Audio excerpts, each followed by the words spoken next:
नमस्कार प्रिय छात्रों छात्राओं। पिछली कक्षा में अपन ने देखा था प्लेटो के न्याय के सिद्धांत के बारे में। प्लेटो का न्याय का सिद्धांत अपन ने 3 स्टेप में आपको वीडियो के माध्यम से बताया था। अपन आज ले रहे हैं प्लेटो का शिक्षा सिद्धांत। प्लेटो का शिक्षा सिद्धांत उन परिस्थितियों में एथेंस और स्पार्टा के संदर्भ अपन देखते हैं तो बेहद महत्वपूर्ण था, और उसी संदर्भ अपन यहाँ चर्चा कर रहे हैं प्लेटो के शिक्षा सिद्धांत की। न्याय राज्य का प्राण है। न्याय का अर्थ राज्य के विविध वर्गों द्वारा अपने कर्तव्यों और धर्मों का पालन है। यह तभी हो सकता है जब उन्हें अपने कर्तव्यों का ज्ञान हो, क्योंकि स्वाभाविक है कि जब अपने कर्तव्यों का ज्ञान यदि व्यक्ति को नहीं है तो एक न्यायशील राज्य की कल्पना करना असंभव है, और यह कार्य शिक्षा पद्धति द्वारा ही संभव हो पाता है। तो बारकर ने इस संदर्भ में लिखा है कि यह मानसिक चिकित्सा द्वारा समाज की मानसिक व्याधि को ठीक करने का प्रयास है। अर्थात हमारी मानसिक जो चिकित्सा है, इसके द्वारा हमारे जो समाज में व्यापक बुराइयां हैं उनको ठीक करने का एक प्रयास है शिक्षा के माध्यम से। रूसो के शब्दों में यह शिक्षा शास्त्र पर लिखी गई सबसे सुंदर पुस्तक है। प्लेटो के समय में 2 प्रकार की शिक्षा पद्धतियां थी, पहली एथेंस की और दूसरी स्पार्टा की।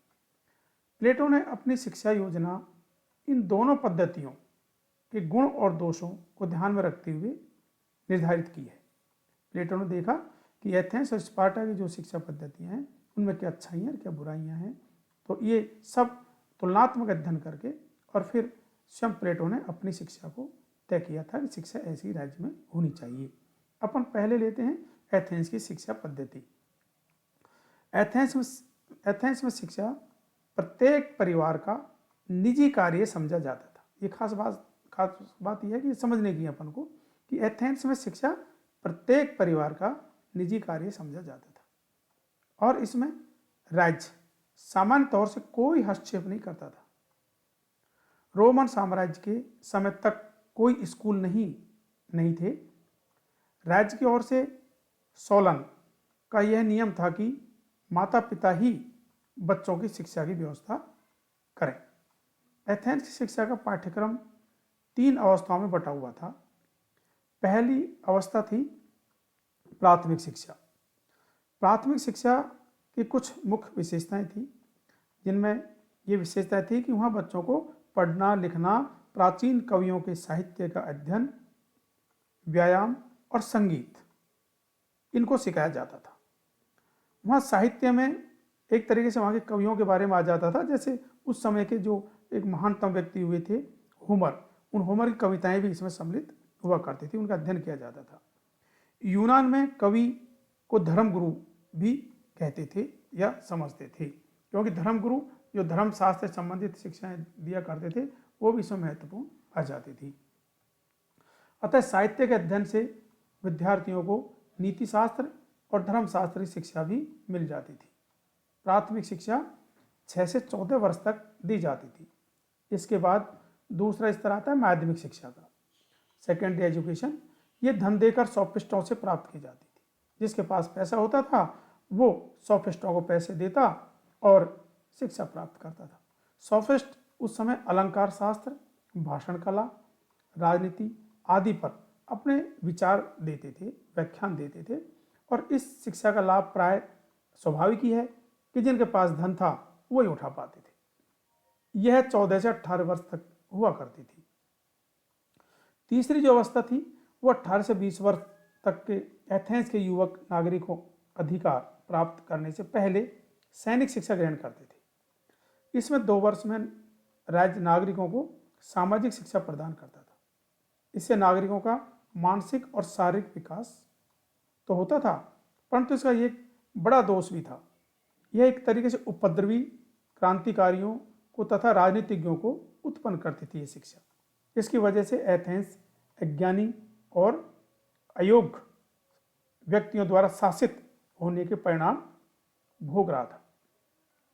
उसके अधिकारी निकम्मे हुआ करते थे। प्लेटो ने अपनी शिक्षा पद्धति में निम्न तत्वों पर बल दिया था। पहली तो शिक्षा राज्य द्वारा दी जानी चाहिए। दूसरी, शिक्षा का उद्देश्य श्रेष्ठ अर्थात उत्तम नागरिक बनाना और उन्हें अपने कार्यों का ज्ञान देना होना चाहिए। तीसरा, एथेंस में शिक्षा देने वाले परिवार का उन्मूलन या उनको एक तरीके से समाप्त कर देना चाहिए, अर्थात निजी परिवारों के द्वारा शिक्षा नहीं देनी चाहिए।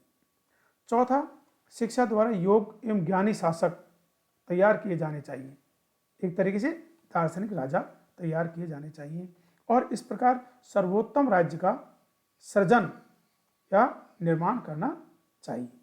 ये एथेंस शिक्षा पद्धति के बारे में और प्लेटो के विचार थे। उसके बाद जो दूसरी पद्धति आती है वह है स्पार्टा की शिक्षा पद्धति। स्पार्टा के बारे में अपन देखते हैं, देखो ध्यान दे करके, कि ये स्पार्टा एक ऐसा देश था जो चारों तरफ से अपने दुश्मनों से घिरा हुआ था। अपने दुश्मनों से घिरा हुआ होने की वजह से एक बहुत बड़ा एक योद्धा राज्य था। इस योद्धा राज्य में एथेंस के सर्वथा विपरीत प्राचीन काल से राज्य की ओर से कठोर प्रशिक्षण की व्यवस्था थी, बिल्कुल विपरीत एथेंस से। यहाँ शिक्षा में परिवार का कोई स्थान नहीं था और न ही कोई निजी तौर से शिक्षा दी जाती थी। 7 वर्ष की आयु में बालक जैसे 7 वर्ष का होता था, राज्य के अधिकारी घर पे आते और परिवार वाले उस अपने बच्चे को, प्रिय लाडले को, उस राज्य के अधिकारियों को सौंप दिया करते थे। शिक्षा का मुख्य उद्देश्य युवकों को कठोर सैनिक प्रशिक्षण द्वारा वीर क्षत्रिय योद्धा बनाना था, ताकि वे स्पार्टा की रक्षा कर सकें। क्योंकि अपन पहले ही चर्चा कर चुके हैं कि स्पार्टा चारों ओर से विरोधी राज्यों के द्वारा घिरा हुआ था, इसलिए स्पार्टा को योद्धा चाहिए थे अपने देश की रक्षा करने के लिए। प्लूटार्क एक बहुत बड़े विद्वान हुए हैं, ने स्पार्टा के प्रसिद्ध नियम निर्माता लाइकर्गस की जीवनी में लिखा है कि यहाँ बालक और बालिकाएं एक साथ नग्न अवस्थाओं में विविध प्रकार के व्यायाम करते थे। युवतियों के शरीर दौड़, कुश्ती, बर्छी, भाला फेंकने आदि के व्यायाम द्वारा सुपुष्ट, बहुत मजबूत शरीर बनाए जाते थे, ताकि उनकी संतानें बलवान और पुष्ट हो सकें और निरोगी हो सकें। उसके बाद क्या है, 20 वर्ष के बाद वहाँ विवाह की छूट हुआ करती थी और ये 30 वर्ष तक पुरुषों घर में ही स्त्रियों को रहना पड़ता था। इस प्रकार की स्पार्टा की शिक्षा पद्धतियां थी।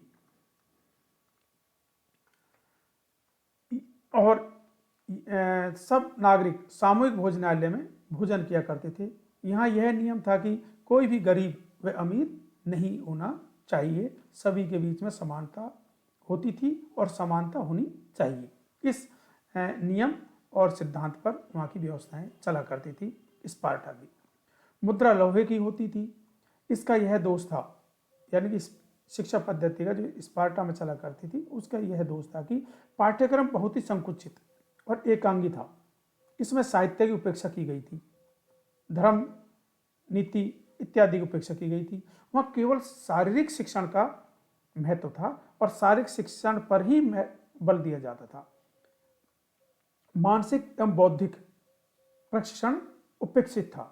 यहाँ पर शारीरिक शिक्षण को विशेष महत्व दे करके मानसिक और बौद्धिक प्रशिक्षण को कोई महत्व नहीं दिया गया था, अर्थात व्यक्ति का मानसिक विकास हो, उसका बौद्धिक विकास हो, इस प्रकार की कोई वहाँ व्यवस्था शिक्षा में नहीं दी जाती थी, बल्कि सिर्फ शरीर को मजबूत और बहुत ही स्ट्रांग बना करके, निरोगी बना करके, और इसलिए तैयार किए जाते थे वहाँ कि योद्धा तैयार हों, और योद्धा तैयार होंगे तो उस देश की रक्षा कर पाएंगे स्पार्टा की, क्योंकि स्पार्टा चारों ओर से विरोधी राज्यों द्वारा घिरा हुआ था।